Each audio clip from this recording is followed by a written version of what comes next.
Pemirsa, kembali dalam program Idul Adha di Tanah Suci dan kita akan memantau kembali bagaimana situasi terkini di Arab Saudi jelang pelaksanaan sholat Idul Adha 1445 Hijriah yang akan berlangsung hari ini di Arab Saudi. Dan saya juga sudah bersama dengan Abdul Hayy Al-Katani, Komisi Fatwa MUI. Assalamualaikum Bapak. Waalaikumsalam warahmatullahi wabarakatuh. Sehat Bapak hari ini? Alhamdulillah. Alhamdulillah sehat. Sudah siap Bapak besok Idul Adha?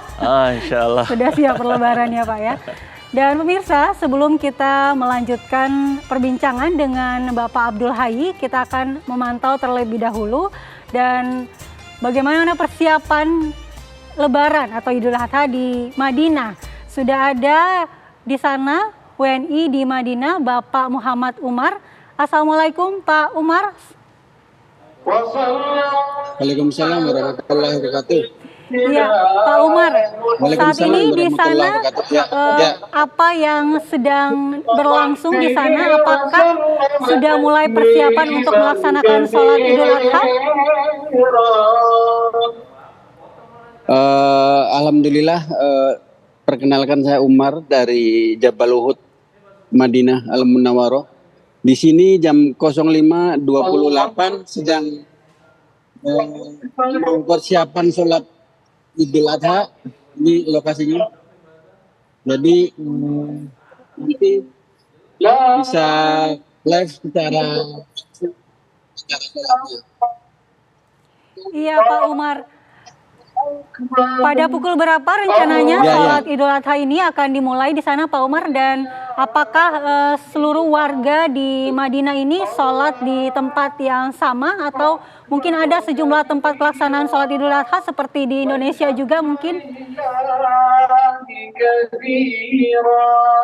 Kebetulan ada dua tempat besar di sini, di Masjid Syuhada sama di Masjid Nabawi.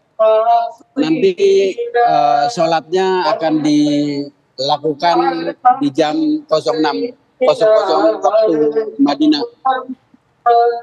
Baik Pak Umar, kita ingin tahu apakah pelaksanaan Idul Adha di sana sama dengan yang di Indonesia? Kalau di Indonesia kan pada saat Idul Adha kita juga mempersiapkan kurban.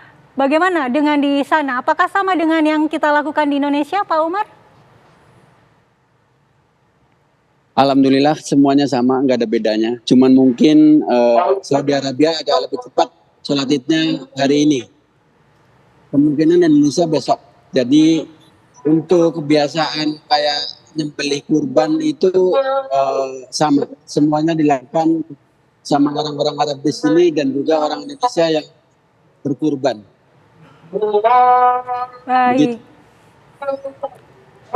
Baik Pak Umar, berarti setelah lepas sholat Idul Adha ini nantinya juga akan ada silaturahmi begitu Pak antar masyarakat di sana begitu, dan juga mempersiapkan pemotongan hewan kurban? Untuk orang nanti setelah sholat Id akan ada silaturahmi sesama tetangga, cuman khusus orang Arab. Kalau Indonesia juga ada perkumpulan tersendiri, biasanya ngumpul-ngumpul di restoran sama di masjid juga biasanya. Sama setelah itu ada pemotongan hewan kurban setelah sholat Id berjalan. Ya Pak Umar, kalau boleh tahu sudah berapa lama Anda berada di Madinah dan bagaimana pengalaman Anda selama melakukan atau mengikuti Lebaran Idul Adha di Madinah? Saya masuk Saudi Arabia pertama di Mekah tahun 2015. Lalu di Madinah saya pindah baru 2 tahun jalan, 2 tahun lebih. Kebiasaannya gak jauh beda dengan Indonesia, cuman karena jauh sama keluarga jadi ya perasaan sedih, rasa kangen sama Indonesia. Di saat Hari Raya Idul Fitri, Idul Adha, rasanya pengen pulang ke Indonesia. Insya Allah mohon doanya agar semua tenaga kerja Indonesia di Saudi Arabia diberikan kelancaran dan kemudahan. Iya, Pak Umar. Saat ini keluarga di tanah air berada di mana, Pak Umar? Mungkin ada yang mau disampaikan kepada keluarga di tanah air?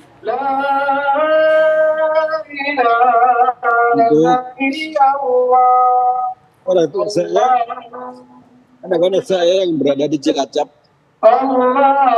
dan orang-orang yang sudah banyak di keluarga Pak Didi Kusnadi di Cinere, Jakarta. Terima kasih atas pengorbanan dan doa kalian semua. Semoga saya bisa kembali ke Indonesia dengan selamat. Insya Allah. Selamat Hari Raya Idul Adha 1445 Hijriah. Mohon maaf lahir dan batin.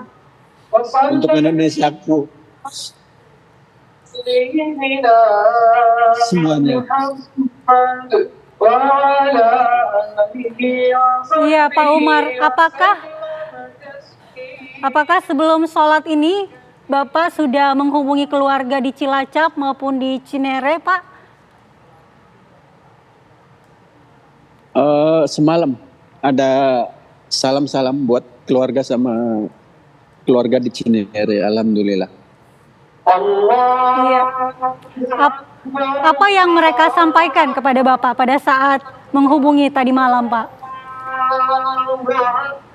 Rasa kangen mungkin Satu atau kata dari mereka, rasa kangen pasti, tapi mereka selalu bilang harus sabar untuk mencari nafkah di luar negeri. Harus kuat, harus sabar. Dan insya Allah saya akan mendengarkan amanah mereka, keluarga saya dan orang tua saya, biar saya lebih kuat di sini. Iya, Pak Umar, sejatinya bahwa Idul Adha ini juga adalah Idul Kurban, dan keberadaan Pak Umar untuk di sana bekerja mencari nafkah untuk keluarga adalah salah satu bentuk pengorbanan juga, Pak Umar. Tentu keluarga Anda berbangga di tanah air Anda berada di sana. Ya, Pak Umar, terima kasih banyak. Mudah-mudahan keluarga di Cilacap, di Cinere bisa melihat tayangan ini, dan juga mudah-mudahan keluarga Anda sehat-sehat berada di sana. Assalamualaikum Pak Umar, terima kasih. Amin, amin.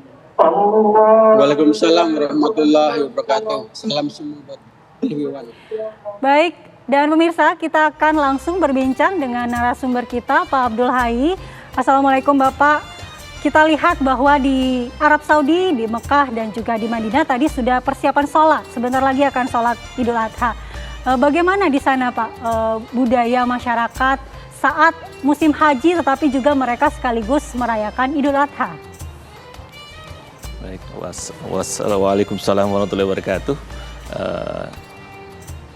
Sangat senang sekali di sini kita berbicara tentang saudara-saudara kita yang sedang melaksanakan ibadah haji di Makkah Al-Mukarramah. Di sini kita perlu mengetahui ada perbedaan yang spesifik antara jamaah haji yang sedang menunaikan ibadah haji dengan mereka yang tidak menunaikan ibadah haji. Menurut mazhab Syafi'i, kata Imam Syafi'i dalam Al-Um, bahwa tidak disunahkan bagi orang yang sedang berada di Mina, itu jamaah haji sekarang itu berada di Mina dengan akan menunaikan Jumratul Aqobah, dan kemudian nanti ada mereka mabit di Mina, dan kemudian ada jumroh yang 2 hari atau 3 hari kemudian. Nah, bagi mereka tidak disunahkan untuk melaksanakan sholatul Id. Sementara bagi mereka yang tidak sedang menunaikan ibadah haji, mereka disunahkan untuk menunaikan sholatul Id. Maka kalau sekarang di Masjidil Haram ada sholatul Id, itu ditujukan bagi mereka yang penduduk di situ. Tetapi bagi jamaah haji yang sudah melontar, bisa saja mereka ikut ke sana. Jadi tidak ada larangan. Jadi tapi tidak disunahkan, tapi juga tidak dilarang. Iya, Bapak. Tapi di hari ini juga laporan dari rekan kami tadi bahwa sebagian besar jemaah juga kembali ke Mekah untuk melakukan tahallul awal dan juga tawaf ifadah. Apakah jemaah atau mungkin penduduk di sana yang melakukan tawaf ibadah itu bisa sambil berlangsungnya sholat Idul Adha di Masjidil Haram, Bapak? Baik ya. Sholatul Id itu hanya beberapa menit saja, maka ketika kita sholat, kita itu ikut bisa ya. Tetapi ketika prosesi lain, kita tetap bisa melaksanakan tawaf gitu ya. Jadi hanya beberapa menit saja. Maka saat itu jamaah duduk dulu menunggu ya. Tapi nanti setelah selesai, maka kembali melanjutkan tawaf ifadah dan dilanjutkan dengan sa'i dan tahallul. Tetapi jemaah yang berada di sana tidak perlu ikut salat Idnya, ya Bapak? Ya, mereka tidak disunahkan, tetapi kalau ikut tidak terlarang. Tidak terlarang. Tidak terlarang. Berarti boleh ya Pak? Boleh saja. Habis melakukan salat Id, kemudian melanjutkan prosesi ibadah haji kembali. Iya, iya. Baik. Lalu tadi kita lihat bahwa memang ada 2 skema yang dilakukan oleh jemaah haji, yakni kembali ke Mekah setelah dari Padang Arafah dan juga menuju ke Mina melalui Musdalifah. Tadi tidak ada perbedaan dari kedua skema ini.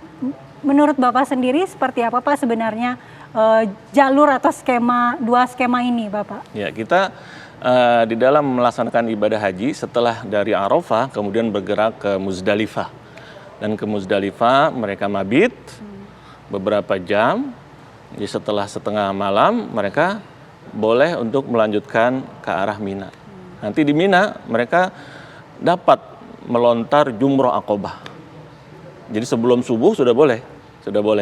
Nah, maka setelah melontar jumroh Aqobah sebanyak 7 kali, di satu Aqobah itu 1, kemudian mereka, bagi sebagian mereka ini, maka sudah boleh tahallul pertama. Udah boleh ganti baju bagi lelaki. Dan setelah tahallul itu, boleh mereka istirahat di situ, di tempatnya, di maktabnya, tempat tinggalnya, untuk kemudian nanti untuk melontar berikutnya. Atau bagi mereka yang memungkinkan atau mereka memilih bisa langsung ke Masjidil Haram untuk tawaf ifadah dan sa'i. Maka di sini ketika kebetulan mereka sampai dan di sana sedang ada prosesi ibadah Idul Adha, maka bisa saja mereka ikut di sana. Maka pengalaman sebagian jamaah katanya ikut sholat Id di sana. Atau mungkin memang banyak yang sengaja untuk ke Masjidil Haram dulu untuk mengikuti sholat Idul Adha di Arab Saudi begitu. Iya, bisa juga dari wukuf ya, kemudian ke arah Masjidil Haram untuk ikut sholatul Id atau untuk tawaf ifadah dan sa'i. Baru mereka setelah selesai itu ke Mina untuk jumroh Aqobah. Jadi jumroh Aqobah itu dilaksanakan dari sebelum subuh dan berlangsung sampai hari ini, sampai sore nanti. Itu boleh mereka terus, kapan waktunya silakan. Nah, untuk melempar jumroh di Mina ini kan ada 3 ya Pak, Aqobah, Wusta dan Ula. Itu seperti apa prosesinya Bapak? Jumroh Aqobah ya, Ula, Wusta dan Aqobah itu dilaksanakan dimulai dari tergelincirnya kita mabit di Mina, nanti dimulainya setelah fajar besok ya. Besoknya ya. Besok setelah fajar. Walaupun pada dasarnya yang aulanya, yang terbaiknya adalah setelah tergelincirnya matahari, setelah zuhur. Tetapi jika dilakukan semuanya memilih ya setelah zuhur, bayangkan ya. Terlalu padat. Nah, maka kita di Komisi Fatwa dikatakan bahwa dibolehkan untuk mulai melaksanakan jumroh setelah fajar. Tetapi bagi mereka yang melaksanakan sebelum fajar itu nggak boleh ya. Belum terhitung sebagai jumroh. Jadi harus betul-betul setelah fajar ya, setelah fajar ya sampai malam ya, setelah malam sampai malam. Ya, sebelum fajar berikutnya gitu ya. Itu panjang waktunya. Maka di sini bagi yang berkepentingan bisa mengatur bagaimana agar tidak terjadi masalah dengan mengatur perjalanan jamaah dari habis fajar sampai malam berapa orang yang datang, yang jalan dan sebagainya itu bisa diatur. Nah, aturan itu seperti apa yang saat ini diterapkan Pak agar tidak terjadi penumpukan khususnya untuk jemaah haji Indonesia ya? Ya ini kita perlu melakukan penyuluhan, penjelasan kepada jemaah bahwa tidak mesti mengejar afdholul auqat itu tadi, yaitu setelah zawal, bahwa boleh setelah fajar. Ya, nah kemudian ini dilanjutkan dengan apa? Dengan pihak dari Kemenag untuk mengatur mereka karena inilah ya yang bisa bagaimana membuat pengaturan maktab-maktab atau rombongan atau kloter itu bergeraknya kapan. Nah, sehingga mereka akan selamat dengan menggunakan waktu-waktu yang ada tadi dengan membagi-bagi mereka. Baik, berarti tidak perlu mengejar satu waktu itu, yang penting prosesinya ini bisa dijalankan sesuai dengan rukunnya begitu ya Bapak? Betul, betul. Baik Pak, kita akan jeda terlebih dahulu. Usai jeda kita masih akan kembali dengan laporan dari rekan-rekan kami yang berada di Mekah, Arab Saudi dan juga perbincangan dengan Bapak Abdul Hayy Al-Katani. Sesaat lagi.